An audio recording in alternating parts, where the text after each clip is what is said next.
for all sizes of the flyer head, these are going to come in pieces with like kind of the two arms loose and then the back. And this is pretty straightforward to put together. Once again, follow the directions in the assembly guide. You're going to fit the arms into the base where they go. And then there are 2 silver screws, and it does, with any of these 3D printed things, you don't want to like manhandle it too hard. So, you know, it does say in the directions to screw in loosely. And I mean, mine are tighter now, but you know, you don't want to break any of the 3D printed parts. So I would always say start on the looser side, and then, you know, you can always slowly tighten it later. But you're going to screw the 2 arms in here loosely. There's also 2 little black screws that you can't see too well. There they go. 2 little black screws right there. Let me get my light better. So the idea is you're going to pop these in here, and then to get the proper alignment, you actually use the orifice hook, the orifice bar, and you're going to, once you get them, you know, tightened in there, pop this on the end. See, mine is lined up right, so it, you know, popped right on there. And to get the easiest way to get this off, because it is magnetized, is to just take your thumbs when it's on the wheel too, and you just pop it off. So that's pretty easy. But you can see on the inside of this, like any of the SpinOlution wheels, you've got kind of the flat side and then the curved side. And then what you're wanting that to do is to just, because you can see on this bar, there's a flat part on top, and then it's curved on the bottom. So that's the alignment that it's talking about, is wanting the flat part and the flat part on both sides to line up just right.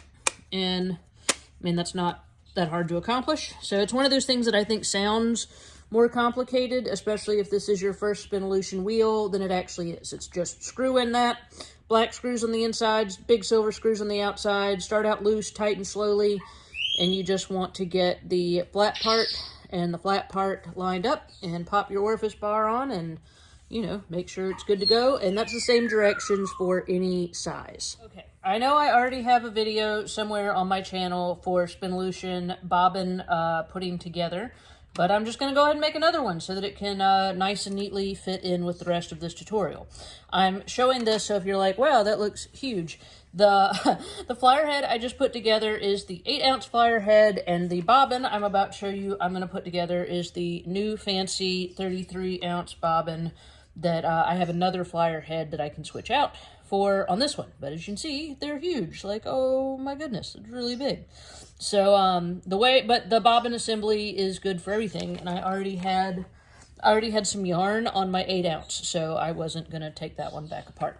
So what you do with the bobbin assembly, and first warning with bobbin assembly for any of the 3D stuff, put it together loosely. It's got little grooves down in here and little grooves on the side, and you know, you got your washer in the middle. And the absolute thing you don't want to do is you don't want to put like the grip of death on this like you're trying to open a mayonnaise jar, because you will break this and then you will be very sad. So don't do that. What you want to do is you're going to thread, start with the big, there's a big hole and a little hole. As you can see, one side has big hole, one side has little hole. So you're going to slide your bobbin through the big hole first, and then very gently you are going to screw that through just with your hand. And like I said, it's super easy. I mean, it's no big deal at all. So you just screw it down till it's, you know, mostly flush. It's not going to be totally flush. This is the part that is important. Resist the urge to grab this thing and then really crank it on there. Don't do that. And for whatever reason, it's really tempting to just want to be like, and like really tighten it. Do not do that. Leave it with a little, because for traveling, I mean, one of the great things about these is that, you know, see, look, I can unscrew it.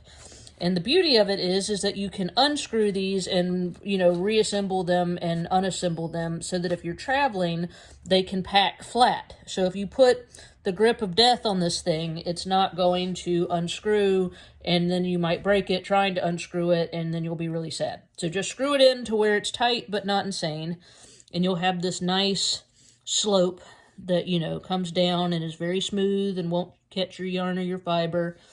And then the other end, you don't screw it in with the little swoopy part going out. That's not right. You want the little, you know, little slope, like a, I don't know, a skateboarding park slope to be pointed down, not up, down.